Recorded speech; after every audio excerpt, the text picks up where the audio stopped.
You'll notice there's a lot of American cars around me. Lots of them. There must be maybe 1-2 dozen dotted all over this place. And sharp-eyed people will notice the train market Srinagar Inn in Bangkok, which is the traditional home of American cars in Thailand, has been empty of them in this past few weeks. Their showrooms and their display areas and garages have all been pretty much empty. And the reason is, the owner of the train market Srinagar Inn is the owner of Mon Jodd.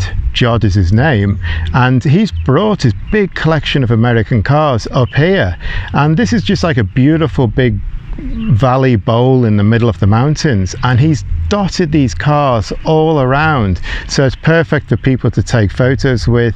There's other cars as well, and there's like old stagecoaches and horse-drawn things, but the primary thing is all his American cars that he's brought up as a real showpiece of this new resort that he's just opened. It's not finished yet at all. They're hammering and banging on some of the buildings, making them up, and it's going to have a campsite and all that sort of thing when it's finished. But at the moment, it's like it's really beautiful. They've done a fantastic job here, and they say there are just American cars out in the sunshine here, dotted all around everywhere for people to take photos with. In fact, half the things have got step ladders and things by them, and it's not just American cars and pickups. There's horse-drawn carts and stagecoach type things. There's loads of Chevrolets, there's loads of Fords, there's a Packard as well. There's a big collection of Impalas, all different things, all shapes and sizes, even a big GMC minivan as well, and a lot of different things. Is really cool. There's a lake. They have a hot air balloon here at the weekends, and it's just a really beautiful, cool place to come. It's a bit hot right now in the daytime. It's baking down with the heat, but I think later on in the day will be the perfect time, around about 4 or 5 o'clock, and there's just an endless amount of things for people to take photos with.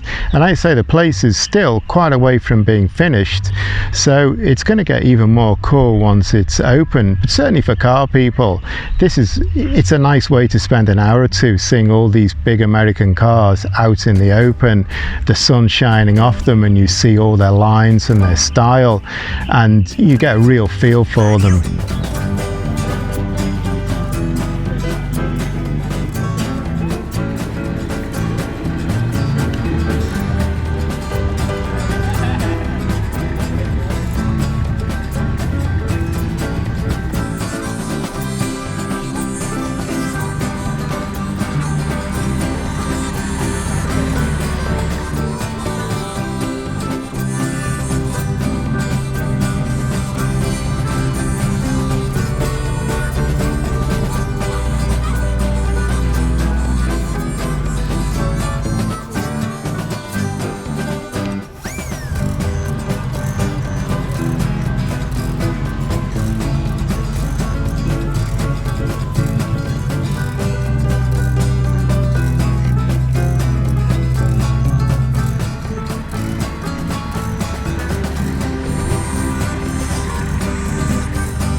Although there's an awful lot for people to do here, there's flower beds full of beautifully bright coloured flowers which people can stand in the middle of and take photos. There's baskets that you can borrow to hold, and that's a very common thing in Chiang Mai province.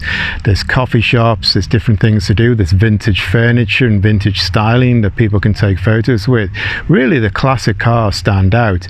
There's 10, 15, 20 American classic cars here, and the interesting thing is when you bring them outside into the country, countryside into plenty of space, you really get a feeling for the styling, for the design. You can really see where the designers were coming from, the intricate details, how they fit together. When you see these big massive cars jammed in a museum under false lights, or you see them all crammed into a car park in a car park car meet style event, you get less of a feel. But here out in the open, you really see these big flowing cruisers from the 50s, 60s, 70s, and you can really admire them and really understand where they were coming from in that era. You can just go straight back and feel like Elvis is stepping out of the car or something like that. So it's very cool. So I think for anyone who likes American classic cars and is in Chiang Mai for a few days, it's well worth nipping up here for a few hours and enjoying this and seeing all these cars. I mean, it's right in the middle of the day here and it's beating down, so maybe 4 or 5 o'clock in the evening or earlier in the morning when it's cooler is probably better. But this is definitely a nice place to come. There's boats on the lake, there's even an old classic plane, so there's quite a lot to see and do here. And to take photos of the cars, it's really a beautiful backdrop. You can't beat what the layout here, and it's an unrivaled opportunity to take photos of cars with a really nice countryside backdrop behind them.